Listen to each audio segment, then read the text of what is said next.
नमस्कार, स्वागत है आपका TWC जीएस वर्ल्ड में।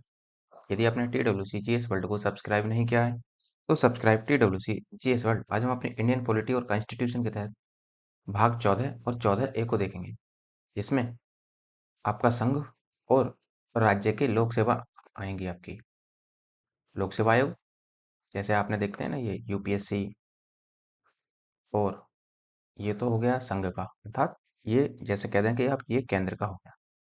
जिस तरह से आप देखते हैं ना कि जो आईएएस बनते हैं या आईपीएस बनते हैं और आईएफएस बनते हैं, तो इन तीनों के बनने में किसका योगदान रहता है? यूपीएससी का, क्योंकि सारे जो कंडक्ट एग्जाम कराती है वो यूपीएससी ही एग्जाम कंडक्ट कराती है। लेकिन ये ध्यान रखना है कि इनको जो नौकरी दी जाएगी वो दी जाती है होम मिनिस्ट्री के द्वारा। ये ध्यान रखना है आपको कि जो होम मिनिस्ट्री है वर्तमान में वही इनको नौकरी देगी, लेकिन प्रतियोगिताएं आयोजित कराने का कार्य वो संघ लोक सेवा आयोग का होगा।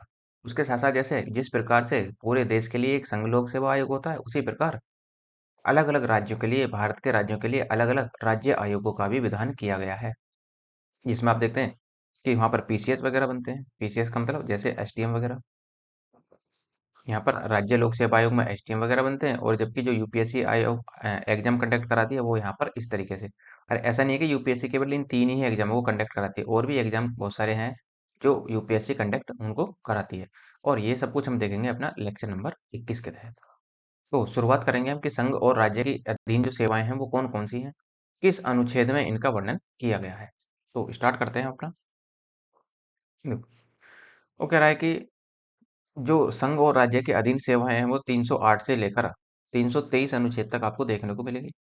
फिर 312 इंपोर्टेंट है, वेरी वेरी इंपोर्टेंट है। 312 आपका कि भारत में अखिल भारतीय सेवाएं होंगी, और भारत में अब आप जानते हैं कि भारत में वर्तमान में 3 अखिल सेवाएं हैं। 3 अखिल सेवा कौन सी? भारतीय प्रशासनिक सेवा, भारतीय पुलिस सेवा और भारतीय ये विदेश सेवा है, वन सेवा नहीं है, विदेश सेवा। इसको हम आईएएस बोलते हैं, इसी को ही हम आईपीएस बोलते हैं, और इसको हम आईएफएस बोलते हैं, इस तरीके से।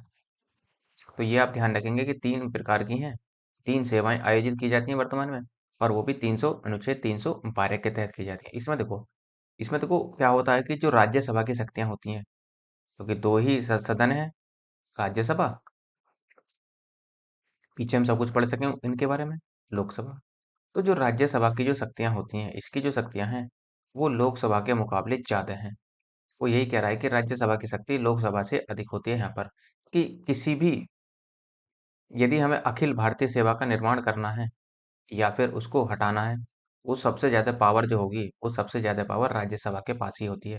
तो ये हम यहाँ पर ध्यान रखेंगे कि जो अखिल भारतीय सेवाएं होती हैं उनके निर्माण में महत्वपूर्ण भूमिका किसकी होती है?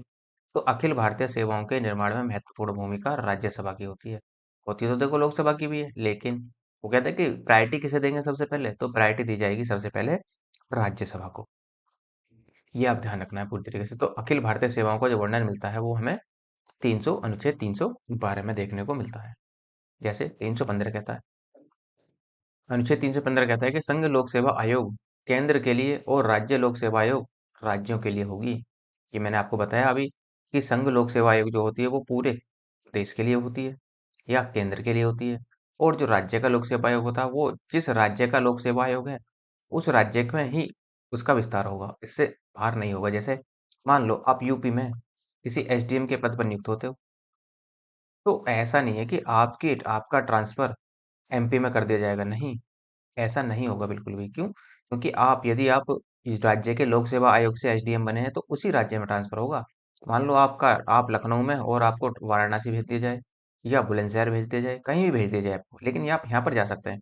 कुल मिलाकर उत्तर प्रदेश में आपको कहीं भी भेजा जा सकता है, लेकिन आपको एक स्टेट से दूसरे स्टेट में नहीं भेजा जा सकता। ये काम किसका है? ये काम है संघ का, अर्थात ये काम है केंद्र का।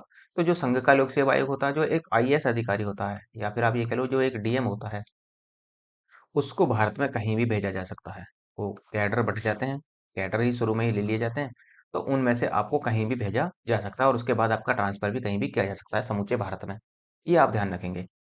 कुल मिलाकर जो एसडीएम या लोक सेवा आयोग जो होगा, उसका जो एकाधिकार है वो पूरे देश पर है, और जो राज्य का लोक सेवा आयोग होगा उसका एकाधिकार केवल उस पर्टिकुलर राज्य पर होगा। नेक्स्ट है 316। अनुच्छेद 316 कहता है कि सदस्यों की नियुक्ति एवं कार्यकाल, कि लोक सेवा आयोग के सदस्यों की नियुक्ति होगी और उनका कार्यकाल किस तरीके से होगा वो देख लेते हैं। जरा दोनों को ही देख लेते हैं, संघ को भी और राज्य को भी। जैसे ये तो है संघ लोक सेवा आयोग और ये है आपका राज्य लोक सेवा आयोग। इसमें क्या है, इसके अध्यक्ष व सदस्यों की नियुक्ति राष्ट्रपति के द्वारा की जाती है, ये ध्यान रखिएगा। ज्यादातर देखो संघ में जो नियुक्ति होती है, मैंने आपको पीछे ही बताया कि 90% नियुक्तियां राष्ट्रपति के द्वारा ही होंगी।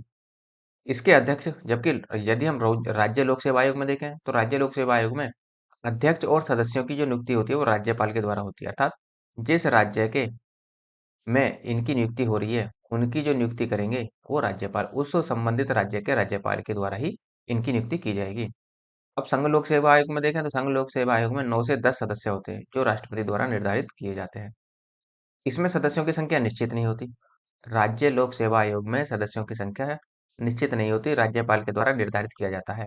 अर्थात समय समय पर राज्यपाल चाहे तो इनकी संख्या को घटा या बढ़ा सकते हैं। फिर जो संघ लोक सेवा आयोग है, इसका जो कार्यकाल होता है 6 वर्ष या 65 वर्ष की आयु जो भी पहले हो वो होता है। इसका एग्जाम्पल मैंने पीछे बताया था कि 6 वर्ष कैसे और 65 वर्ष कैसे। देखो एक बार फिर से बता देता हूँ। यदि किसी व्यक्ति की आयु मान लो वो 60 वर्ष है और उसको नियुक्त कर दिया गया एज ए संघ लोक सेवा आयोग में अध्यक्ष के रूप में, तो ये बताइए कि अब वो कितने वर्ष तक यहाँ पर रहेगा। देखो यदि आप छह देखते हैं कि 6 वर्ष तक है तो 6 वर्ष में तो 66 हो जाएगा, लेकिन नहीं।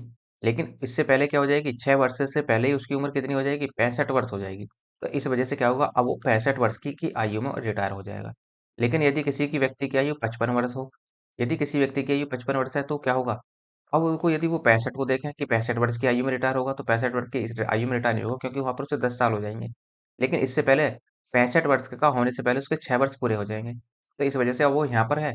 यदि किसी व्यक्ति की आयु 55 वर्ष है तो 6 वर्ष में रिटायर हो जाएगा, और यदि किसी व्यक्ति की आयु 60 वर्ष है तो 65 वर्ष की आयु में वो रिटायर हो जाएगा।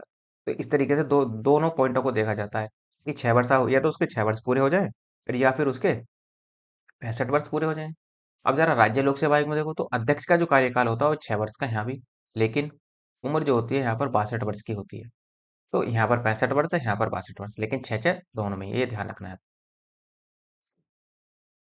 अब योग्यता क्या है संघ लोक सेवा आयोग का अध्यक्ष बनने के लिए, देखो भाई भारत का नागरिक हो, ये तो सभी जानते हैं।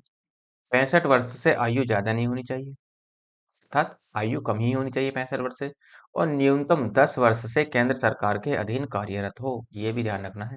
अर्थात ये कहना चाह रहे हैं कि 10 वर्ष का उसे एक्सपीरियंस भी होना चाहिए, केंद्र सरकार के अधीन किसी पद पर वो रहा हो, उसके बाद ही उसकी नियुक्ति यहाँ पर की जा सकती है।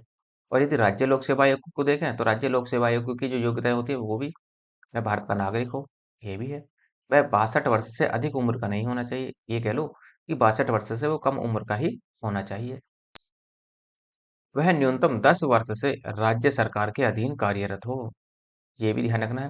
तो जब राज्य का लोक सेवा आयोग का अध्यक्ष बनेगा तो वो 10 वर्ष से सेवाएं दे रहा हो राज्य के लिए।